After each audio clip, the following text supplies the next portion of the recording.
Good morning. I am so glad that you're here today. You are on Ask DeAnna Anything. My name is Andrea, and I am here with the wonderful and talented Deanna Batdorf, who is a lymphatic specialist, an Ayurvedic teacher, and an all-around amazing human in the world. How are you doing today, Deanna? Good morning. I'm doing really good and excited to be here. I like how juicy and somewhat involved some of our questions are coming through. I'm enjoying that people are like sending some things in that we can really, look at in different ways. So I'm excited today to be here, and yeah, we're right coming on winter solstice, and boy, can we feel the cold coming in and the weather. So may we all just take one moment and consider all the people that are affected right now. And if you're feeling like your life is doing pretty good, maybe just kind of share that goodness a little bit today, so more people can be ripple effect affected. So I think of that, the blessings I have, and then just how do I use them wisely, and how do I also share that energy without giving myself away? So may everybody who's feeling good today give a little extra time to those that are having a little more challenges. Yeah. Yeah, and we do have quite a few really amazing questions. These are questions that come through from our viewers, come through on our website. So that's something that you can always send over to us. And Deanna is here every 2 weeks, and she answers these questions live. And I am expecting that we'll have some folks popping in here, submitting their questions in the chat as well. So let's get right into it. The first question I have here came through last time we were live. We weren't able to get to it at the time. It's from Martha. And Martha asks, what are suggested essential oils for fractured bone and nerve damage, particularly in the elbow and the hands? Okay, ooh, that's a really good question, Martha. And I actually have some great background in mending bones and nerve damage from bone fractures or breaks. So I'm glad you're asking. One of the most important plants that I would discuss here would be fennel seed. And you could be eating fennel seed. You could also be doing fennel essential oil. But it has been so instrumental in bone mending in so many of the different protocols I've created for people. And it also helps with calming down the nerves and alkalizing the gut. And we don't want to forget that even though it's in the elbow and the hand and it's a literal injury, the better you get your gut health, the more alkaline for the fire inflammation that is your injury, the more alkaline the gut, and the more we dispel gases, the quicker we heal. So not only can you use fennel essential oil, 3 drops twice a day, right on the elbow and the hand, and I can mention a few others too, but you can also be eating, 1 or 2 teaspoons of fennel, make a beautiful fennel tea, eat the fennel seeds in the tea. That's where the medicine, it's not just in the water, there's more medicine still in that seed. And that really is, and I would have never known this according to Western herbalism, because I could talk all about some other things that have a lot of silica and mica, because that's literally what you're looking for to mend a bone.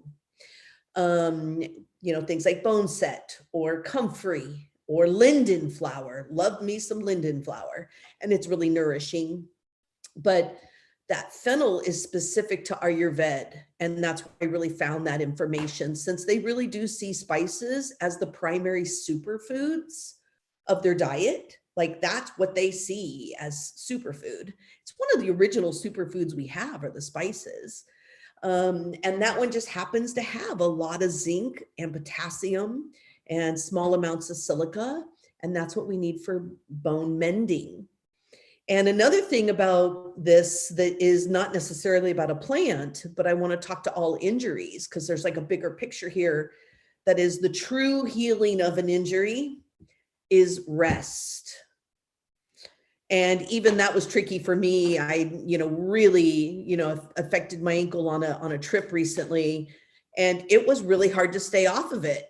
And I had to finally figure out when and how was I going to stay off this thing and not just hobble through where I was, but how was I going to do that so that I really get through that inflammatory flare and start being on the mends. So just a FYI to everybody, when you have an injury, if you have swelling and edema, nothing's going to heal until that goes away. And that's another thing fennel's really well known for, is a lymphatic drainage, and that's all that fluid was your immune lymph coming to your rescue, trying to help you with that injury. It's like getting congestion when you're sick, but instead we get swelling, because remember, our body makes water, just like a good fire engine. It makes water to put that fire out when there's trauma. So we have to get the edema out, and we have to get the inflammation down before we even start our healing cycle. And I think we forget that. And then also in Ayurveda, there's this beautiful, it's actually proven in medical too. So it's not just, it's just, they knew this a long time ago, and now it still holds up to truth. Each one of our tissues feeds each other nutrients, and the lymph and the blood and the muscle feeds the skin to the bones, to the nerves, to our reproductive. So lymph, blood, muscles, skin, bones, nerves, reproductive. And it takes 15 days for the lymph and the blood to feed out all of your muscles and to really change and turn it into a healing through nutrients. And the nerves take 30 days. So that's a bigger resting, especially an elbow and a hand. You're like, oh gosh, what if it's the one you write with? You know what I mean? And use dominantly. It's going to be really hard. So my suggestion is get it all draining, because Martha knows about the lymph. And so, you drain it. So you want to start getting all the fluid, if there is any, and drain it. And then you want to sling that arm as often as you possibly can. And let that bone be set in one position that feels like a good position for it to come back together. Because I don't know if you know this or not, but bones are so highly intellectual. Let's not forget our bone marrow. Our RNA DNA is stored inside there. Our bones, if you break, and it'll heal like this, and that'll be wrong. But if it's broken or fractured and you keep it set exactly where it normally is, it will literally fiber by fiber cross over, and cellularly, it'll rebuild the same exact bone that you had. That's like, I remember learning that. I was like, that is amazing, because you think of bones so dense, like, oh, I hope they can figure out how to fuse back together, but they actually know exactly what to do. They hold very deep memory.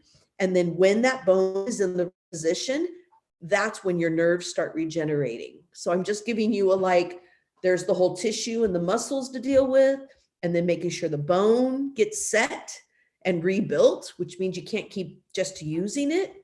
And then you get into nerve regeneration. So this is why I love to pair palmarosa with fennel seed. Palmarosa is great for nerve pain. I've used it with bone pain, nerve pain, even like tooth pain, because you can use it inside your mouth in like a cavity or an abscess when it's just super painful. So I've used it for all kinds of nerve regeneration and nerve pain itself. And palmarosa, you can use a much higher dose. You could use literally up to 24 drops a day would be easy, as long as it's for maybe a 2-week period, and then you start backing down, and you would just do a couple drops. It's not going to be ibuprofen, where it's like, oh, you got this 12-hour stretch. With essential oils, they are great for pain, but you might have to every 2 hours, and just a couple drops. And that really changes a lot of things. And it's also for lymphatic drainage. So fennel and palmarosa are going to be my two favorites. The other one I have found in here for bone is rose geranium. And those three would make a beautiful combination in a recipe. So let's build a formula. You know, rose geranium would be about the same exact dosage as fennel. 6 drops a day. You don't want to do too much, but let's build a formula here, because really we need to make sure we hit it from multiple directions. The tissue inflammation is rose geranium. The actual edema and the swelling and the bone mending itself is the fennel. And then you've got the nerve relation, which is the palmarosa. So let's make a 10 ml bottle. You got a 10 ml essential oil bottle.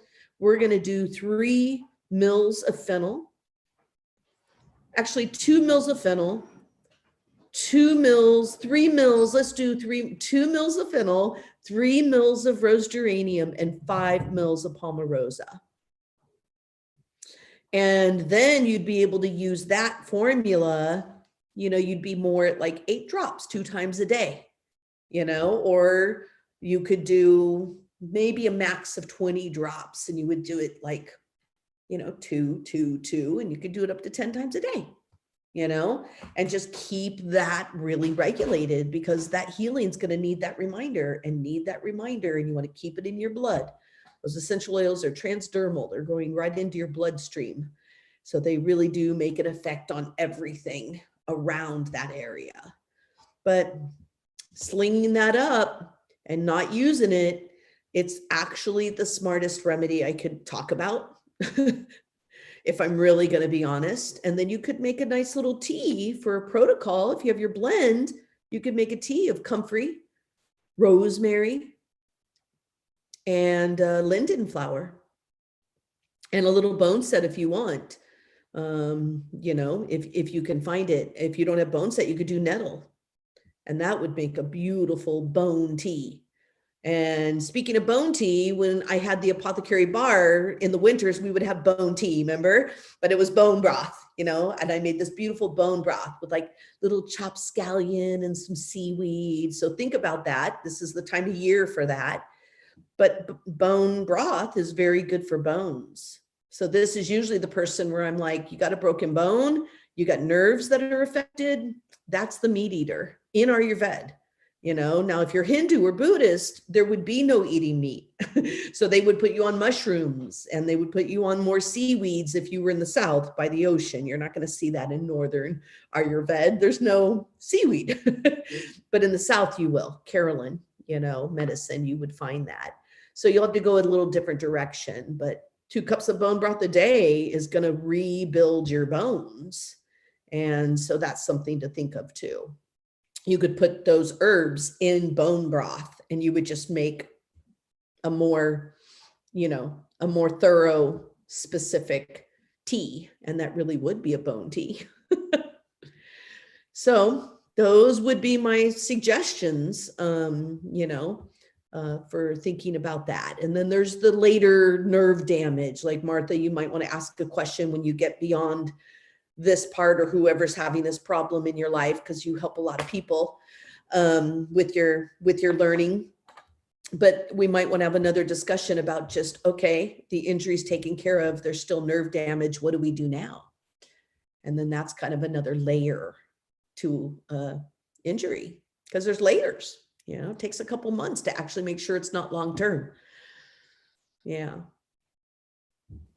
That's fascinating about bone broth. What it immediately brought to mind is how Western medicine talks about the loss of bone density, particularly in women as they age. And it makes me wonder if, as you age, should you be increasing your intake of bone broth as a preventative, you know, on top of weight-bearing exercises and things like that, something we're definitely never told about.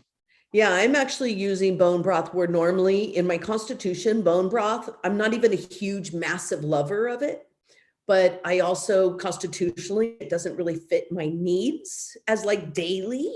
It's more like when I'm trashed, you know, and then I'm like, I could do some bone broth, you know. But as I'm going through menopause and kind of coming through it, which has been so easy, thank you, thank you. Hopefully it's what I'm doing, but I started taking more on. And there's three compounds we get from bone broth that we can't really get from anywhere else. Actually, we can get them, you know, if you put other foods together, but bone broth has hyaluronic acid, which now is like all the serum craze for anti-aging, but it just means it plumps up your cell. It always has. So hyaluronic acid, collagen, and lecithin. And another place we get this is from like runny egg yolks, you know, but there's really not that many foods and fish, you know, that give us that combination, which are the building blocks for our tissues. And what is a building block for a tissue? It means it builds your blood and it plumps up your cells. And aging is when our cells are going flat. They're called free radicals, you know, and then if that becomes your majority, then that's what we mimic. So that's exactly how cellular, you know, you got to keep them plump and then you keep making plump, you know. And that just becomes a little bit more of a challenge as we age, because our cells naturally, you know, just are like, man, I'm getting tired here. And they don't have as much of the, you know, hormones that just like keep them juicy, you know, so we don't have that, some of those hormonal values. But yeah, hyaluronic acid, collagen, and lecithin are everything for mending or building or rejuvenation, you know, regenerating tissues from the cells up. Yeah. That's fantastic. And now is the time of year to make tons of bone broth. I mean, between Thanksgiving and Christmas, I have so many bones and it's so easy to make bone broth. We should probably do a whole separate thing on bone broth. I could go on. Yeah, especially in the pressure cooker. You ever done it in the pressure cooker? I don't. 30 minutes. Oh, that's Boom. amazing. I usually have mine sitting in the crock pot for like 2 days, really get it all sucked out. Yeah. Yeah. But yeah, it's crazy easy. Yeah, I have it like every day, but I'll move on. We've got a lot of questions. So our next question comes from Tara. She says she's a fellow symposium woman and a previous lymph massage treatment client. She's enjoyed learning from you for some years now. Currently, she says, I have a big concern for my 16-year-old son. The lymph in the back base of his neck, as well as the back of his head, are having an intense enlarging and pain. He also feels intense internal itching of sorts. His stomach hurts and he's having trouble sleeping. They went to an MD who thought it may be allergies or anxiety, but really didn't know. Tara says she believes he's fighting something for sure, but such an intense reaction at the back of his head kind of worries her. Do you have any lymphatic suggestions or additional insights besides healthy eating and good sleep? She adds one more note. He has had an intense lymph reaction once before in the same area about 1.5 years ago, which he thought could be Lyme's. So he took doxycycline to treat and the same lymphatic reaction similarly then, but other symptoms differed. Okay. Okay. Well, if we really are talking Lyme, and if you took the medication for Lyme, my first question would be like, is this diagnosed or not? Because Lyme would be something you would want to diagnose and you would want to get a really clear, like, do we actually need to go out and treat that or not?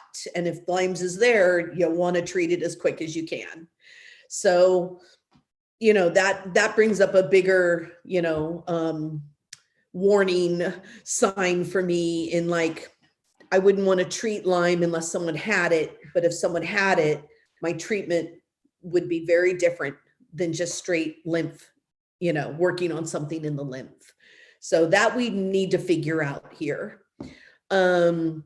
Let's put Lyme aside since we know that's its own little world there. And that would be a very big topic, but, you know, interesting for another time. What I would really say, let's just say there's something trapped in his lymph system, because we want to keep in mind it's made up of like ponds and, rivers and lakes, or ponds and streams. That's how our lymph river meets our bloodstream. So you have your lymph nodes, little ponds, and you have the lymph vessel, which is like a little stream running pond to pond. Okay. And so it's very easy for us to get something like a head cold, or an infection, or a virus, in our upper channels. And then all the lymph nodes run from the upper channels down and all along the occiput in the back where that swelling is, and all along the dental line from our mouth under our chin, and then down everywhere in our neck. And then it drains right here at the subclavian vein. And she may know this, but that's a very important point that I'll probably make over and over and over for the next how many years of my life. It's already been 30, because it's the name of the game when something is swollen. So if it's Lyme, that's a whole big world. But if it's even like, hey, he got low-grade COVID and it's just not totally working through his system, because a lot of people have this going on right now, and then they keep getting flares because it just isn't draining. So the first thing you got to do is check the armpit all the way through to his chest. And are these channels opened up? Because, I think we don't even realize how many things we get in our upper channels that just kind of get worked on with our immune system and then drain. And then we don't even know, other than we just got a little tired and boggy, because our body makes us tired when we're sick and when it's working on something. So I would really be like, hey, it would be worth it to make sure his drains are open. Because so many, young ones, we are just dealing with so much stuff in the world that they get really flared and then it clogs up. And it wouldn't be a bad idea to get in there with a gua sha and like work it out and see if there's a bunch of like dry, compacted lymph in here that are too small, like little tablets in the neck. He should probably watch my lymphatic webinar, just to have an awareness, because he's at an age where he could pick up a gua sha and put some oil on there and he could learn, how to investigate and how to drain that. So it might really shift and drain, and then the immune system can handle it. And there's something stuck in a lymph node that has just not been addressed. Now, this brings me to another thing. Yes, a lot of people have this with like, they got COVID, but they didn't even know, and it's low grade. And now it's just a little stuck, gets stuck up here in people's noses, which is why people keep smelling this methane from raw onions for like a long time. Like people are having this, like, I lost my taste and smell. It came back, but now everything smells like a chemical. This is really common right now. And that means that is still kind of trapped up in there in the lymph, and you got to really do the follow through. So this could also be mold. So my question would be for Tara to consider, is there mold in the house? And this is a big time of year for that. So was that flare 2 years ago sporing mold? And then now we're cold wet again. And is it sporing mold? That is probably the biggest factor I actually see, is not just a virus trapped in there.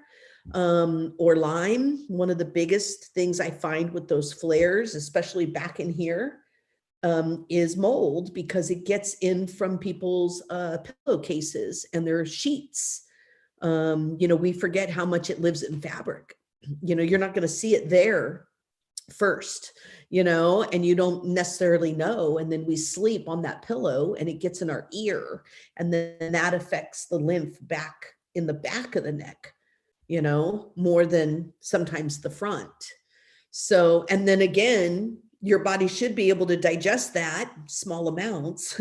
We should be able to digest it and drain it through. So it's still about drainage. But if there's a mold ongoing, and if there's been mold exposure, that stuff spores in our, little pockets and really makes exhaustion and sleeping issues, and makes all kinds of like ear problems and cloggers, clogging up in there. And then you're like, why am I getting congested? What did I eat?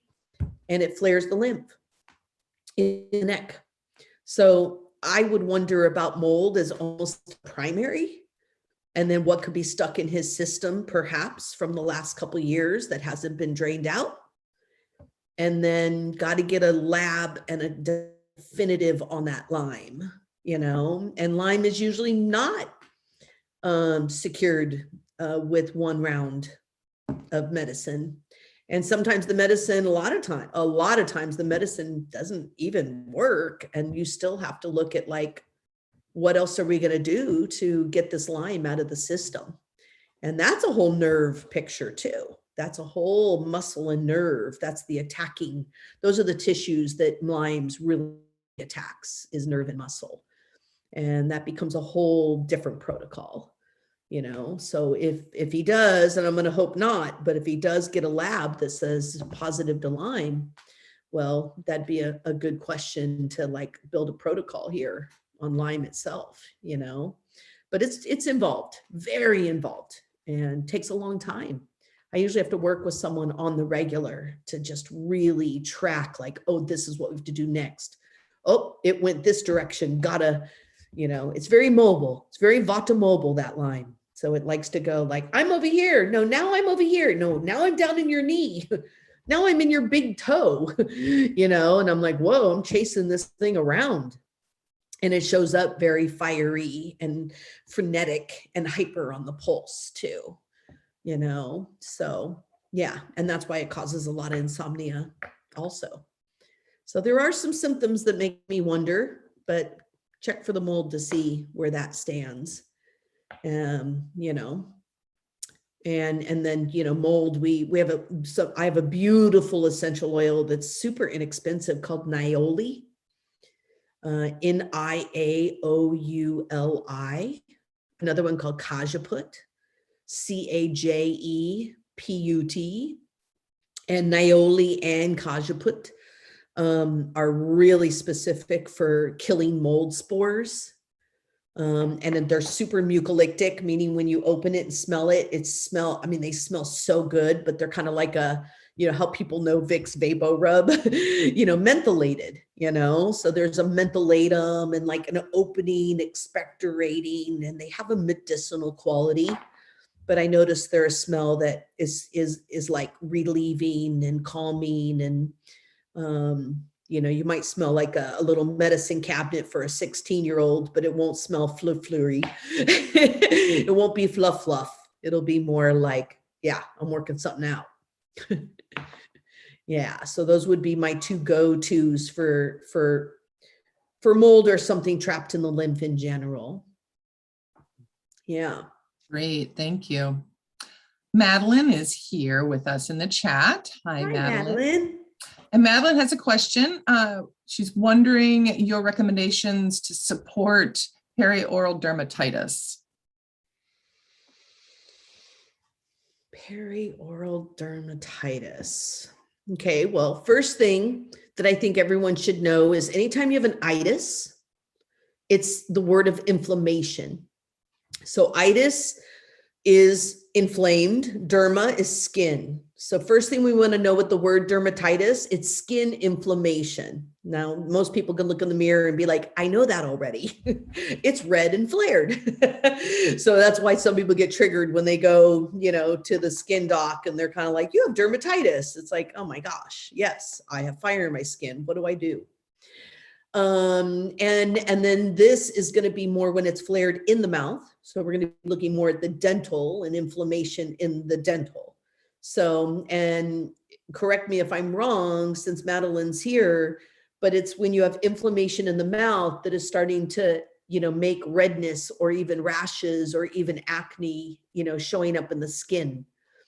If we're just talking about gum inflammation, that's a little bit different, easier situation.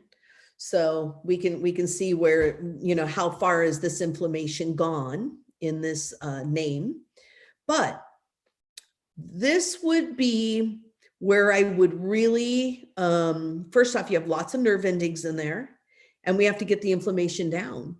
So we got to think of the things that are going to be very specific for nerve inflammation. that is kind of pushing fire through those tissues I mentioned: lymph, blood, muscles, skin, bones, nerves, reproductive.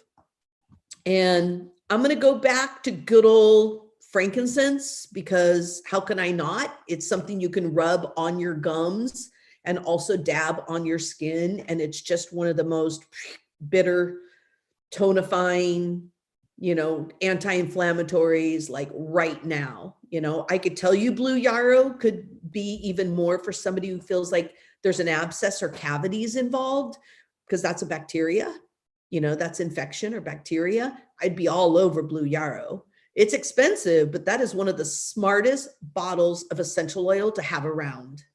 And we're talking like 4 drops a day until things calm down. And then you go to 2 drops a day, and then you go down to 1 drop a day. And so you may buy that 5 ml and it's like $50 or something, but it will prove itself and its worth. And it is one of the smartest things to have sitting around for like a fever, or you feel like you're starting to get sick, or you feel kind of toxic, or you have some inflammation, or that injury. That just is the most expensive one for an injury I could have mentioned.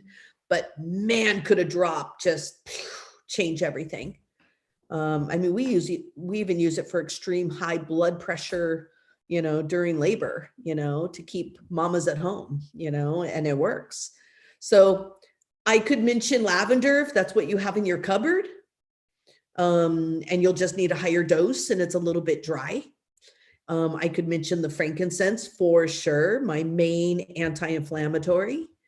Madeline actually mentioned how much bacteria is there, and then I'd have to go into blue yarrow, but those are 3 great anti-inflammatories.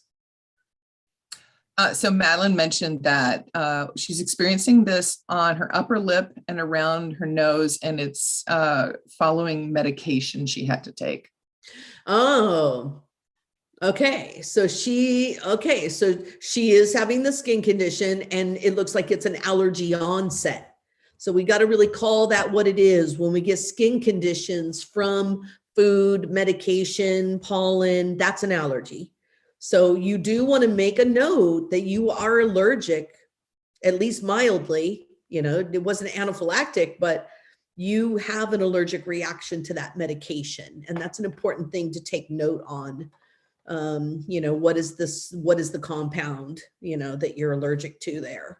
Like people can't do sulfa drugs very commonly.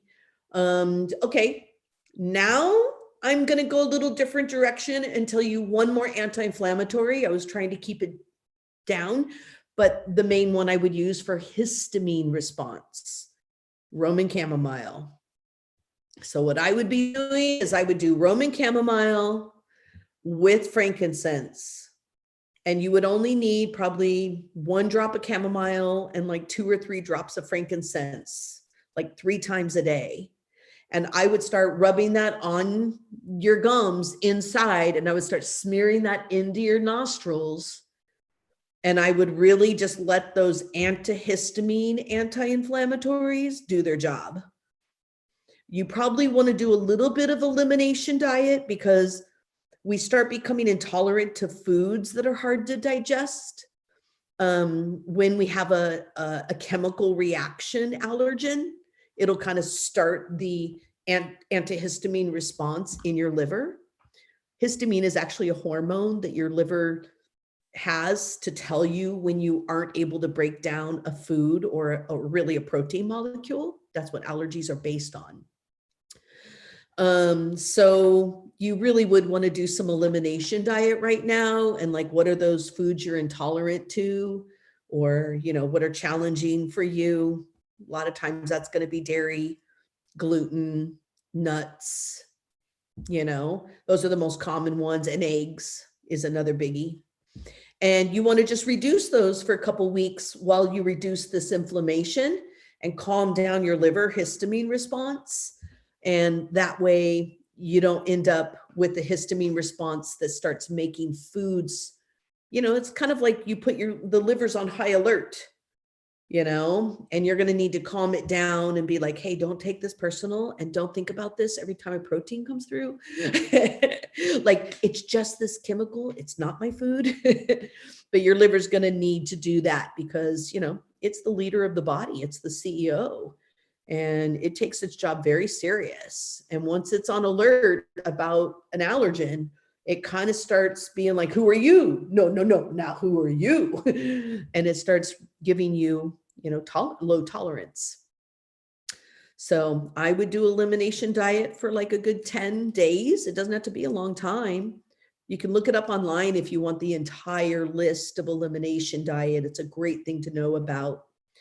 But sometimes just the gluten, dairy, nuts, and eggs is a really great kind of 4 things. Can you avoid them? But I'd get on that Roman chamomile.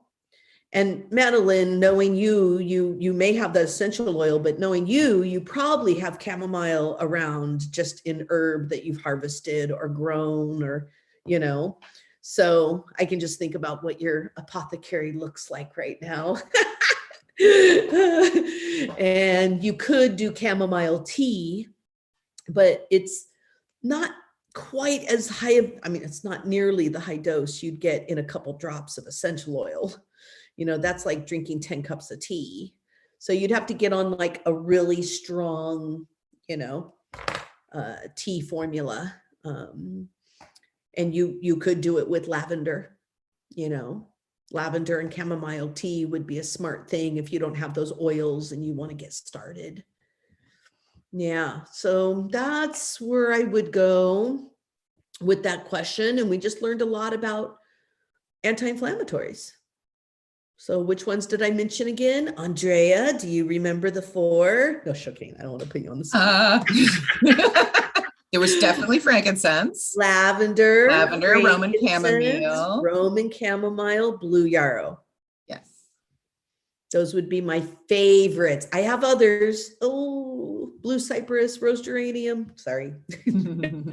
But I don't want to get everybody all like, ooh, Elaine. Yeah. And you definitely go over this information in the clinical foundations course and a bit in my body mapping, which is coming up. And just to put a little plug in there, you can save $100. There's a link in the chat right now for that. So thank you. We have Nicole Chipola here in the chat. I haven't seen her in a while. I'm so glad to see her. Hi, Nicole. Hi. And Nicole has a question for you. What do you recommend for COVID prevention methods for children? Okay. So first off, I have a kids COVID essential oil blend. Andrea, correct me if I'm wrong, but I think we even have that on our online store. So that would be my first, because I spent the first like 4 months in COVID kind of hanging and figuring it out. And I really like that formula. And I had to make sure it was like a safe antiviral, that would attack, such an aggressive virus, at the same time not drying out children or overdosing them for the sake of safety. So it took some work, to really get down to that. One of the main ingredients in there, which is one of my, it's in my purse always and has been for the last couple of years. I put a drop on my mask whenever I'm in public. I think it's amazing. Like, to me, I put my green myrtle, I put a drop or 2 on my mask. I put just the residue so I don't overuse it all day long. And I put it on my neck. And then when I'm out, I'm like, that stuff is just whatever's coming at me is getting killed on contact, not even making it to my body. And that's just maybe even a good intention that I hold. But I do find that children enjoy having a smell on their mask, if they like it. And I noticed that it also, like, come on, myrtle's a great expectorant. It keeps the lungs expanding. Like, we're getting less oxygen, which is a big deal for a kid. We're getting less oxygen with our masks on, but we need to wear them. I'm not saying masks are wrong. I'm saying, like, there's pros and cons to everything, and the con, is definitely low oxygen, and that myrtle just keeps things expanding and contracting. And you've got this antiviral that is just kind of addressing things as we go. And little tiny bits of those particles of myrtle, because it's essential oils are actually volatile gases. That's why if you leave the bottle open, it'll just evaporate over time. They're not really oils at all. And those little volatile gases just slowly emit out of that fiber of the mask, and they infiltrate up into the hairs and the cilia of your nose and your mouth. And then they start building immunity and building strength within all the lymph in your face. That is where we would normally get congested and have those like, neener, something's going on. You're like, uh-oh, swollen gland, uh-oh, congested. So you're just going right to the source, and you're thinking about lung health. I think lung health is extremely important in COVID prevention. One of the first handouts I created when we were still open, but COVID was around, I had this, I wonder if we were putting them out in packages too for a while. I think we kind of stopped, 2 years later, but, I had OSHA root, but OSHA root is so much harder to find. I will give a plug to Artemisia herbs. I'm pretty sure that's the name. Maybe Andrea can check it for us, but my lovely woman in Dixon, New Mexico, who makes the candied OSHA root, and she does ethical wild crafting. And she also makes an OSHA syrup that you can put in just a little bit of water, and kids love it because it's sweet. It's made with some really beautiful raw honey. So it's pretty amazing stuff. And her stuff just feels good. But a little piece of candied OSHA, another thing that's good in your mask, but another thing that's just good for like kill whatever came at you, and it gets down into the bronchial, and it also gets down into the lungs. But we do have less OSHA root, and it's less, sustainable. So I have to be very clear about where I'm telling you to get it. So since it's a little bit harder, I want to mention Elecampane, which is local to here and kind of throughout the US. You can grow it, but you can go to an herb store and you can buy it. And, Rosemary's Garden has it online or in the store. That's where I would get all of your Western herbs. And Rosemary's Garden, you can get Elecampane leaf, and you make a steam inhalation with it, which kids love. They love making a steam tent. I was crazy about making tents with sheets as a kid. I would put as many chairs as I could. I would stack them to make it high. Like I was all about it. And I noticed kids love that. So let them make a little tent, and then you make a safe pot of boiling water. Of course, you have to think about age and can it be safe? So find ways to be smart and keep your kids safe, but they can still sit under some boiling water, so steam tent, and then you teach them to breathe when they're in there. And it's a good time to get some energy moving in there. And it's a good time to put a gouache on their hand and let them start just kind of figuring things out. Who cares where they go? It's a learning. But you're teaching them to keep things moving through their upper channels, keep their lymph open, keep their lungs clean and clear. And that's really how we keep viruses from getting stuck in us or getting the best of us, meaning going down with it, is we got to keep the lymph channels open so that your immune system can always come to your rescue no matter what comes through. Like, yes, COVID is affecting many people, but at the same time, I think a lot of people have had it and don't even know because their immune system figured it out.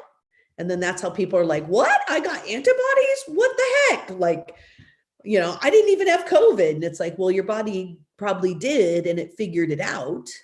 And unfortunately, that's just not true for everybody. And then that's what makes COVID really, scary, is that not everybody's system is figuring out this new thing.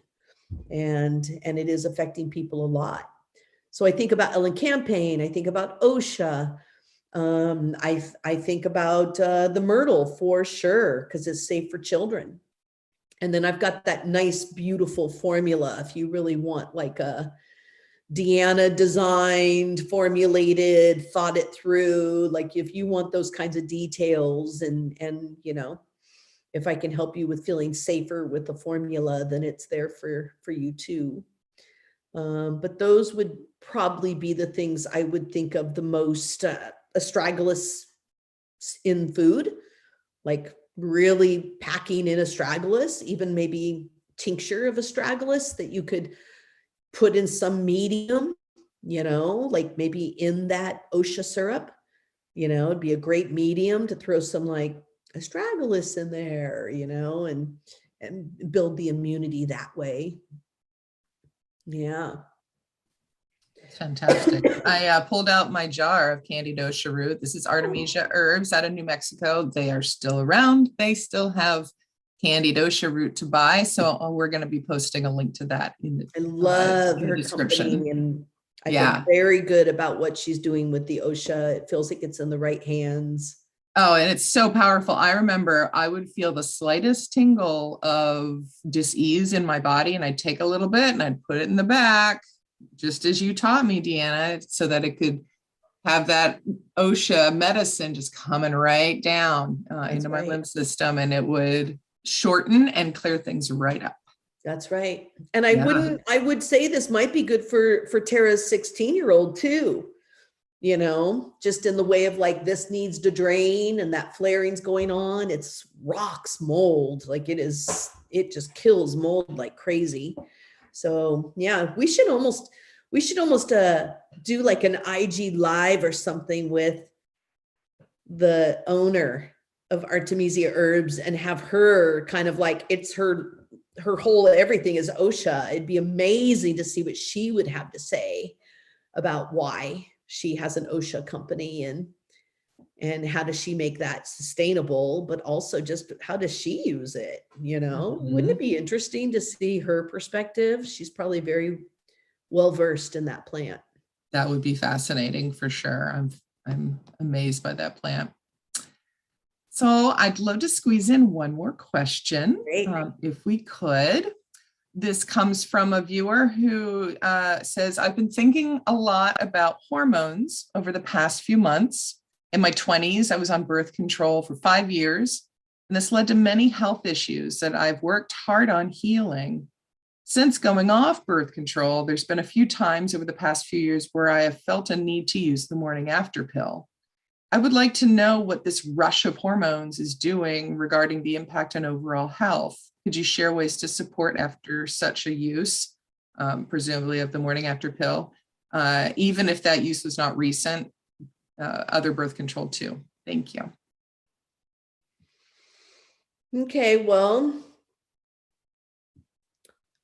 I mean, first off, we need to know that if you're going to use a medication, okay, because there's morning after drops in essential oils, and there's morning after douching in the world of herbs and self-care applications where you could, also reduce your risk, and it would be a little bit easier on your body.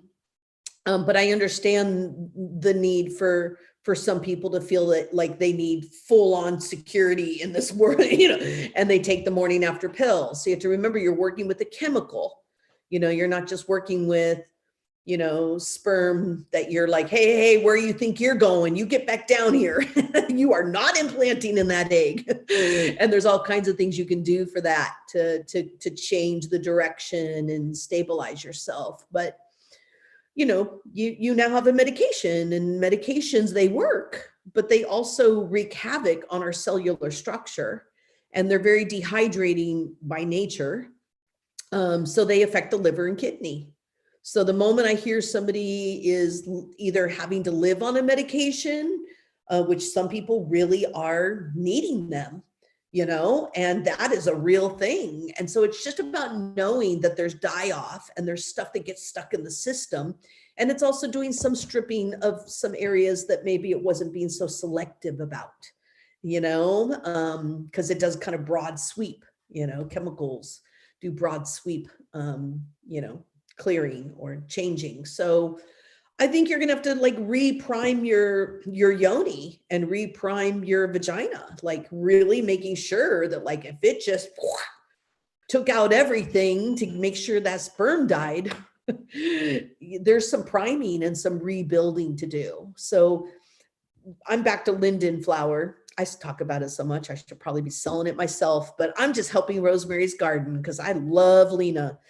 So go back to Rosemary's. She's my girl, and that store is my place. So linden flower is the most juicy, nourishing, yummy, silky. You could do marshmallow. You could think about a little slippery elm, but think about sustainability. But there's some, really beautiful, nourishing, and you want to like do a pelvic floor steam, which people call yoni steams. I just think that pelvic floor, includes everybody, but if we're talking about a woman who doesn't want to get pregnant, you want to do a yoni pelvic floor steam and just really work that out. And you also want to get that linden tea and maybe some chia, because it's so nourishing. Just make sure you strain this. So you make a linden chia tea, strain it, and then do a douche. And you get that up into your vagina, and you learn where your cervix is from the little applicator that's like a little fountain. It's very simple. You just put it in and it just clears you out. And then you use the wand just a little bit around the cervix and around the edges of the vaginal wall. You can do a little Kegel hold and then flush and Kegel hold and flush. But once that, because you use an enema bucket, you just use it as a douche. And once the water is gone, it's out of your system and you wipe and you're done. It's quite easy to douche. And it's unfortunate that we don't do those things like we used to. Every month when we left the red tent as women, we used to douche, and then we knew we followed through and we cleared ourselves out. And we're not using weirdo vinegar and a bunch of crap that could totally mess you up. So it's healthy. So, I think about like, you're just going to have to reprime your space and make sure you do a little bit of clearing of any of the residue from those chemicals. I think about cilantro, like cilantro essential oil, which is not easy to find, and I have it. It's super strong. Even opening the bottle, you're like, whoa, that is like pack a punch cilantro.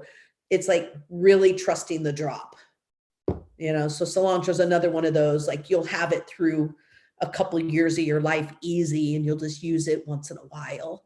But a drop of cilantro essential oil goes, and you could do that right on your inner thigh. It could be used in the douche. It's safe. Just has to be one drop. And maybe for 2 weeks, 1 or 2 drops a day. You could eat tons of cilantro pesto too, and go a different direction than the essential oil.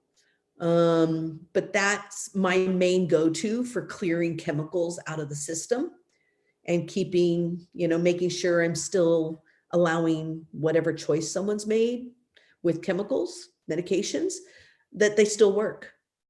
Like, I don't want to change the medicine working. Somebody made a choice to take that medicine. I want to honor their choice and that medicine is doing something, That's why I don't do a lot of essential oils with chemo. And people are very surprised. I'm like, whoa, whoa, whoa. Essential oils could rock very similar function. And that function is already taken care of with that chemo. Let's let the chemo do its thing. Let's make sure we're building your cells back up and keeping you nourished. And then the essential oils are later. And people are often surprised, being an aromatherapist, that I'm like, we're not doing oils now, So, but this would be a place where I would think of cilantro specifically. Yeah. I guess those would be the things I'm really thinking about, is like rebuilding. You can also do a douche or an implant, get one of those little bulb, fill it with oil, and you could actually do an oil implant up into your yoni and then do some inversion poses, like put your butt up the wall and just soak your pan, soak your vaginal pan with oil and just let it totally absorb in there, or take a bunch of castor oil on your fingers and just swab it up into the vaginal wall. And you would be priming that space too by doing like a abhyanga for your yoni.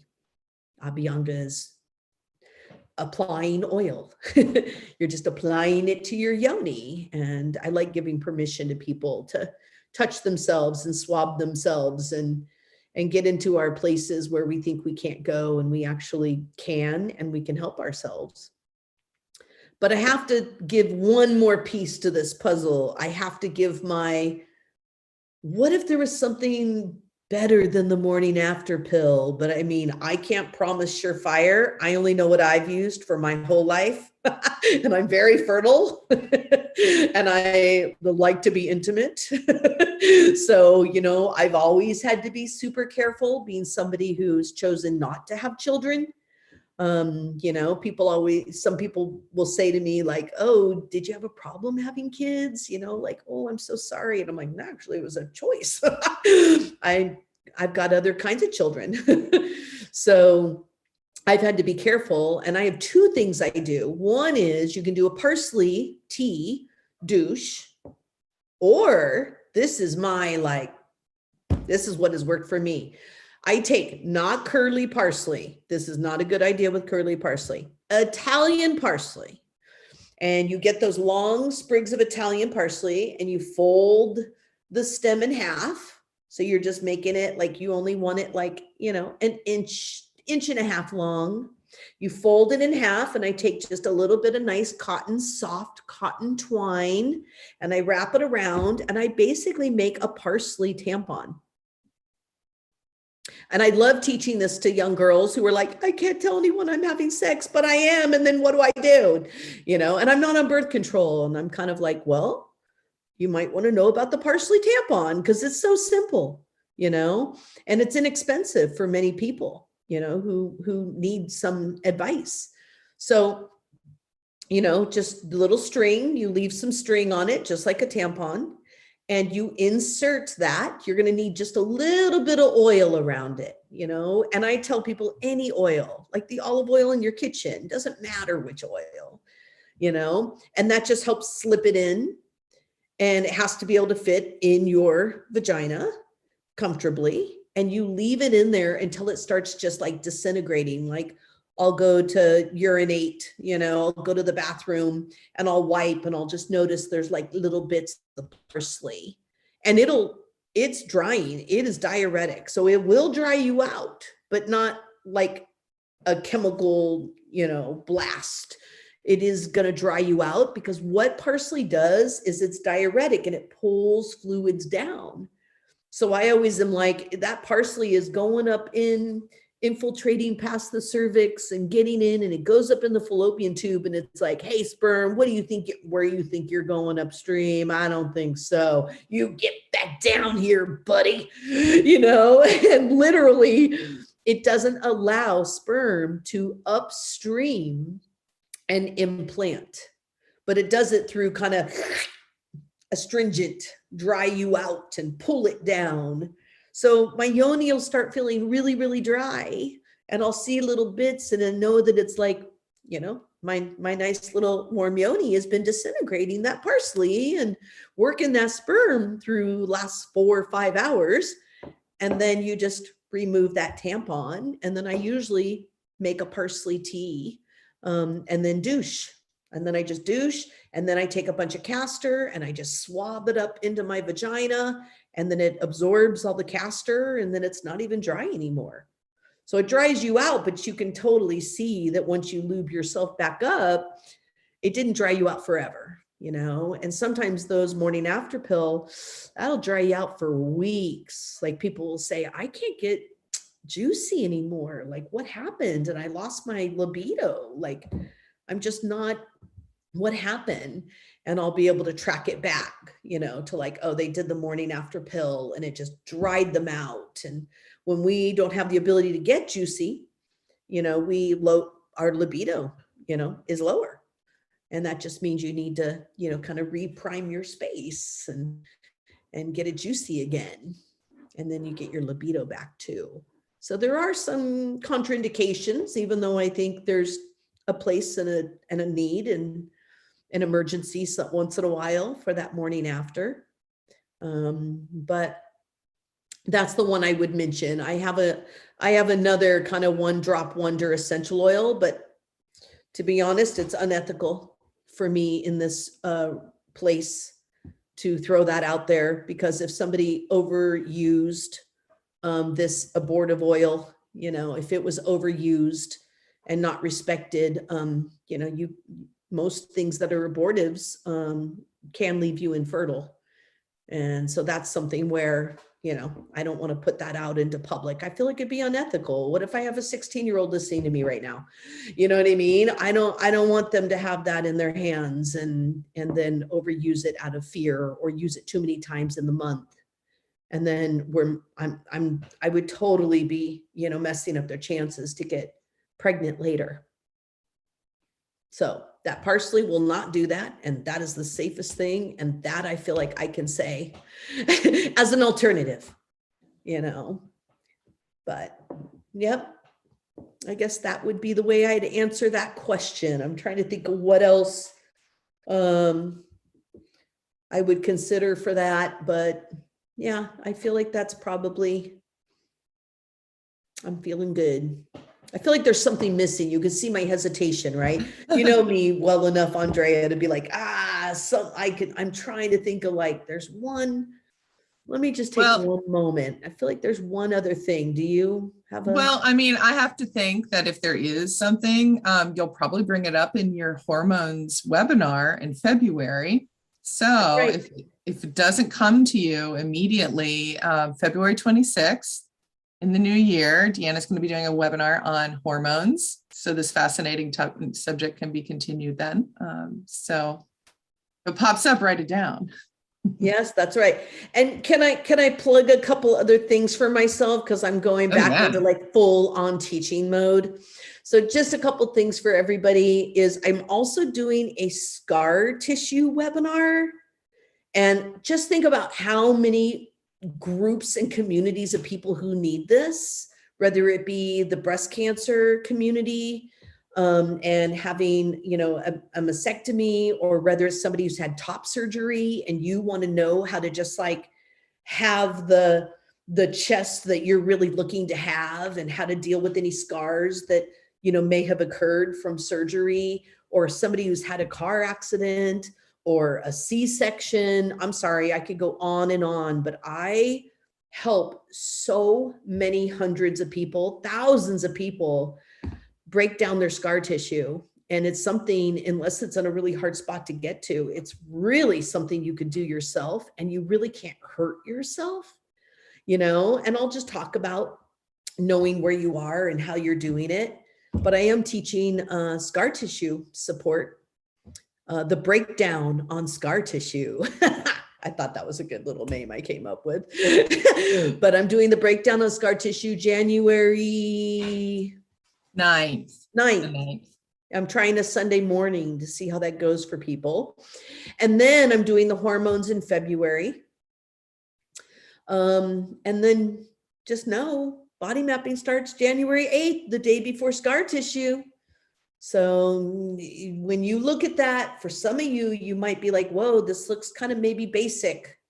I want you to know that these are the foundational things that have to be secured for us to even build upon our health. So if you're skipping over the value of rest and the hormones, because I teach those together for a reason, if you're skipping over the concepts of like really what is hydration, or what are the foundations of eating, or what is it to be an individual, or use the elements daily through your breath, I am going to be laying that out in my 7 Saturdays starting January 8th. They are recorded, so you'll be able to watch them later if you can't make one of those times. But they are so fundamental, and you know I'm going to be all about assessment and symptoms. So you end up with this whole book you can print that is like how to track your symptoms and really, you know, set those foundations for you or anyone in your life. So I want you to take the info and share it. So it's worth taking just to even share. And then my clinical starts in March. Woo-hoo! In person, I'm doing it.